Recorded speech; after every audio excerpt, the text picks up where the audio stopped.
Assalamualaikum warahmatullahi wabarakatuh. Berjumpa lagi dengan saya Rahmat di Bizaki Channel. Oke sobat bijak, yang kemarin request melalui komen di video-video sebelumnya, yang bilang, bang bagaimana ini prosesnya, tolong diupload dong batuan yang ungu. Ini kebetulan batuan yang ungu ya, ini kelihatan warnanya nih. Hari ini saya akan coba buka dari awal bagaimana memproses batuan ungu ini hingga menjadi logam. Tetap ikuti Bizaki Channel, jangan lupa like, subscribe, dan share ke teman-teman ya, dan hidupkan lonceng notifikasi untuk video kami berikutnya. Bersama dengan Mang Imat. Mang Imat, wah nggak mau nyapa nih, malu-malu kucing Mang Imatnya ya. Nah, setelah ditumbuk seperti ini jangan lupa nih, tumbuk ini adalah hal wajib. Kemudian kita saring menggunakan saringan tepung seperti ini ya. Nah ini kita saring, yang lolos saringan tepungnya kita simpan dulu dan siap diproses. Ini bahannya masih sekitar setengah karung lagi, kemungkinan sekitar 5 kiloan lagi nih. 5 kilo kalau sama yang di bawah ini sekitar 10 kiloan lagi. Oke, kita nantikan ke proses selanjutnya. Oke sobat bijak, langkah selanjutnya yang bisa kita lakukan adalah setelah menumbuk tadi ya, kita merosting batuan yang kita tumbuk tadi sampai memerah seperti ini. Ini penting dilakukan karena roastingan dapat menghilangkan unsur sulfur dan juga logam-logam kiri. Ini termasuk sesuatu yang wajib ya. Roasting itu disangrai pakai apa aja, saya sebisa mungkin. Nggak punya kuali, nggak punya besi, saya pakai kaleng aja nih, kaleng bekas biskuit ini yang roasting di atas kompor kurang lebih selama 5 jam. Ini sobat ya, roasting atau menyangrai itu adalah langkah paling wajib untuk menghilangkan unsur logam-logam kiri ya, dan sulfur. Oke sobat bijak, langkah selanjutnya adalah di treatment ya. Kita harus menggunakan asam treatmentnya. Asam, kalau saya di sini pakai nitrit, pakai air aki pun boleh, air aki, nitrit, dan juga nih saya kemarin sisa treatment yang bahan yang kemarin yang lalu saya pakai lagi aja, sayang ya soalnya kalau nggak dipakai. Ya treatment boleh memakai cairan apa saja, yang penting cairan asam. Ini langkah yang paling wajib ini sebenarnya dalam pengolahan batuan alam.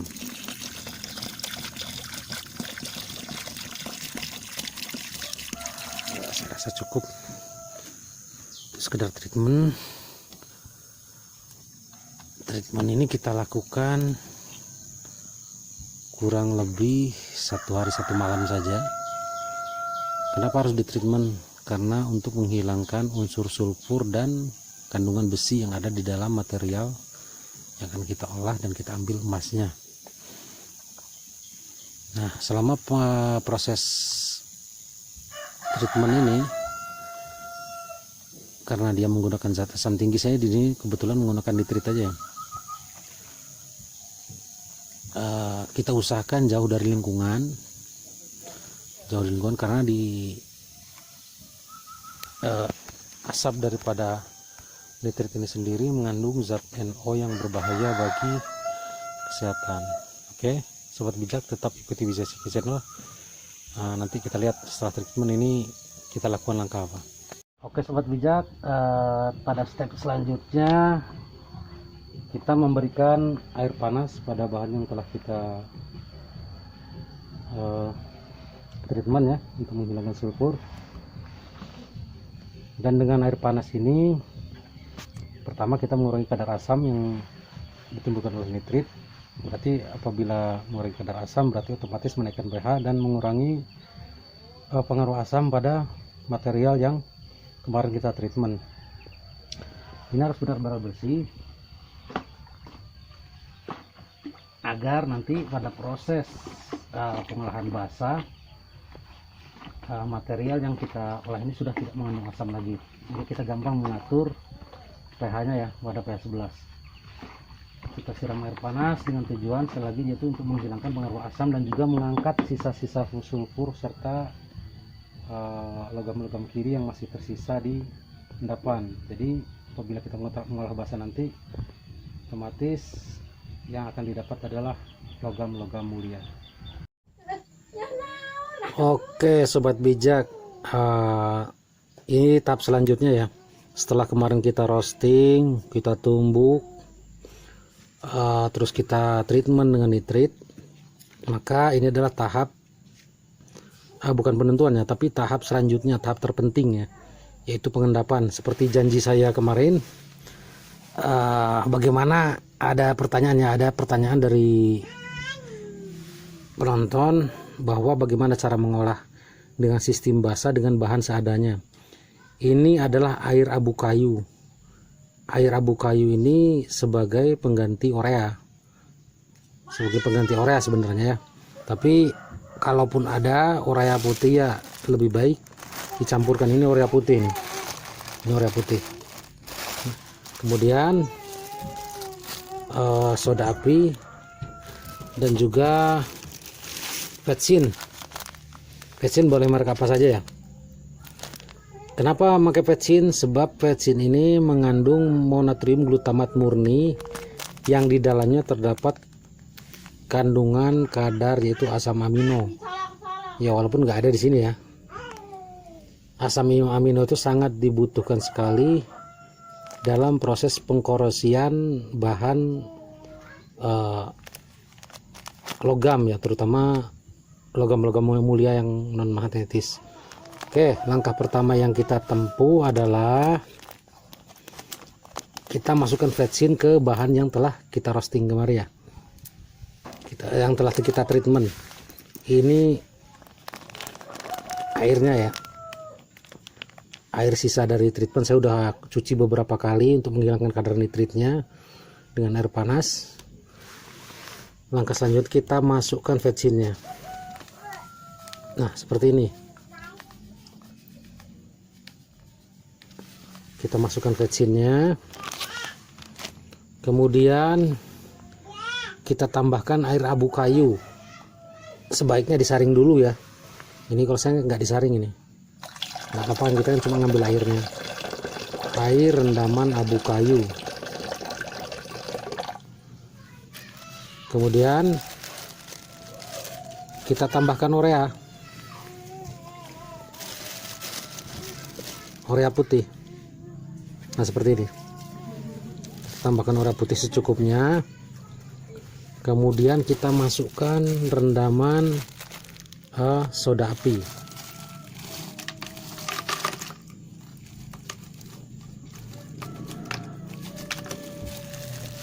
Nah ini cukup, segini aja cukup untuk bahan sekitar 4 kilo itu cukup. Kita tunggu sampai soda apinya mencair.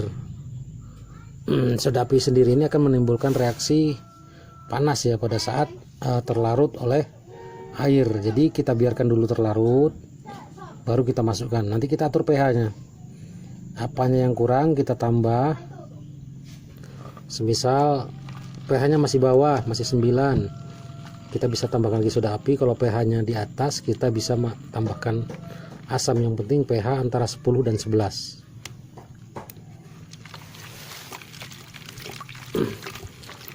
Oh ya, untuk menjelasannya dari awal, kenapa bahan batuan berwarna ungu itu harus ditreatment dengan nitrit. Sebab bahan batuan ungu itu banyak mengandung unsur besi.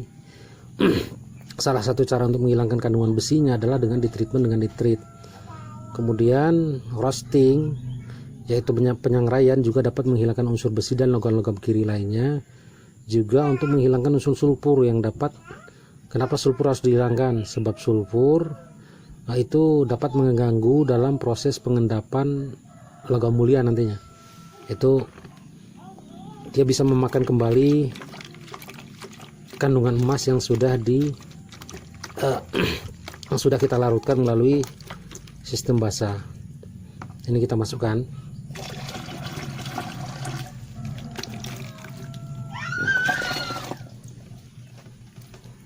Kemudian langkah selanjutnya kita aduk-aduk sampai rata agar bahan basahnya itu menyerap sampai ke dasar pasir dari batuan yang telah kita tumbuk.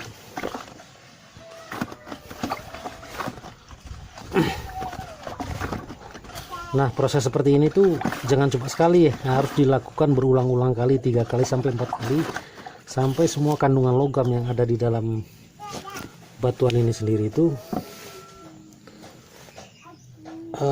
terangkat semua ya oleh cairan basah yang kita buat, sehingga hasilnya pun lebih bisa maksimal. Nah, ini kita atur pH nya harus pH 11 ya, 10 atau 11, 10 antara 10 atau 11.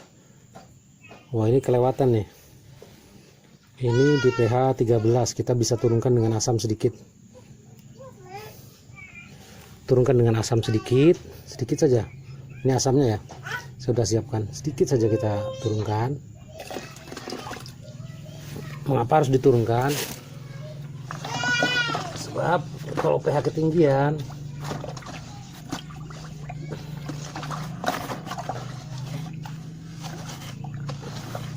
itu yang terangkat bukan hanya logam mulia, namun PGM juga ikut terangkat, malah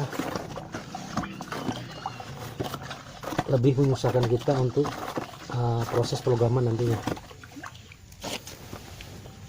Coba kita cek lagi udah pH berapa. Coba kita turunkan dengan asam.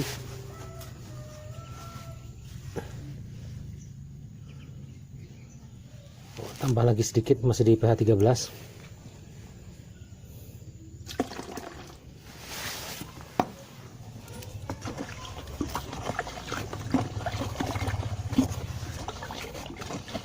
Jangan ragu-ragu ya, atur sampai pH yang terbaik untuk pelarutan.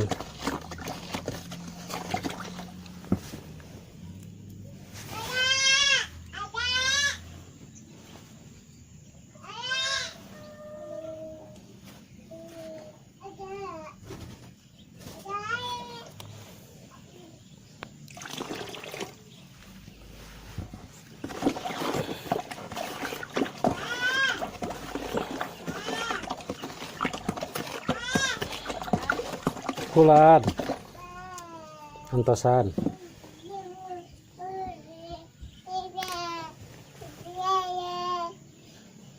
Nah, ini udah bagus nih, ini udah bagus ini. Ini sudah di pH 11 ya. Nah, setelah kita diamkan selama 3 hari, kemudian kita saring, kita ambil air kayanya. Nah, ini saya sudah buat contoh lah ini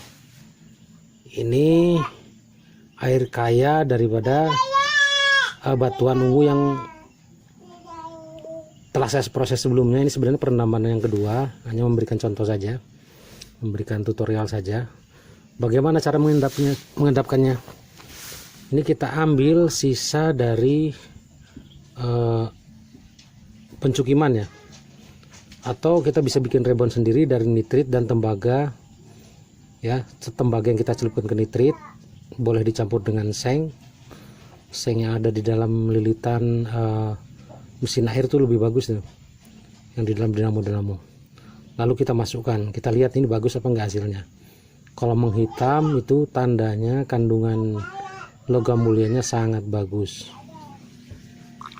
Nah, ini kita lihat nih, udah ada agar-agar hitam ya. Nah, ini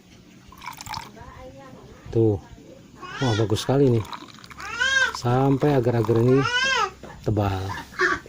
Nah, apabila kita sudah mendapatkan agar-agar seperti ini ya, agar-agarnya kita saring dan siap diproses pada proses selanjutnya, itu proses frostingan. Nah, ini saya sudah dapat nih, ini udah dapat kandungan hitam yang saya saring tadi malam. Ini sudah siap. Di tahap selanjutnya itu kita roasting di, karena ini cairan basah, kita bisa roasting di atas mangkok stainless ya, agar tidak jadi slag. Sebab kalau di atas kowi itu akan menjadi slag. Sebagian kan sayang kalau di atas mangkok stainless, selain karena sifat stainless yang tahan akan korosif, juga nggak akan yang jadi slag ya. Kita harus roasting sampai jadi abu, kemudian siap kita logamkan. Oke sobat bijak, untuk proses selanjutnya insya Allah saya akan unggah di video Bizaki channel kedepannya bagaimana cara melogamkan ya. Kita berangkat melogamkan sampai kepada tahapan murni menjadi emas. Ke sobat bijak, terus saksikan video dari Bizaki channel. Jangan lupa ya, walaupun kita dalam keadaan terbatas, dengan keterbatasan yang kita miliki baik modal maupun peralatan, jangan pernah putus asa. Untuk para pemula, jangan pernah putus asa, sebab keterbatasan itu bukan berarti membatasi langkah, tapi menyuruh kita untuk berpikir bagaimana caranya mencari alternatif agar bisa mengolah seperti pengolah-pengolah yang telah mumpuni. Kecuali kita kalau kita sudah punya modal ya, tetap wajib bagi kita untuk bisa berproduksi dengan alat-alat yang mumpuni. Oke sobat bijak, terima kasih telah menonton video dari Bizaki channel. Wabillahi taufiq wal hidayah. Wassalamualaikum warahmatullahi wabarakatuh.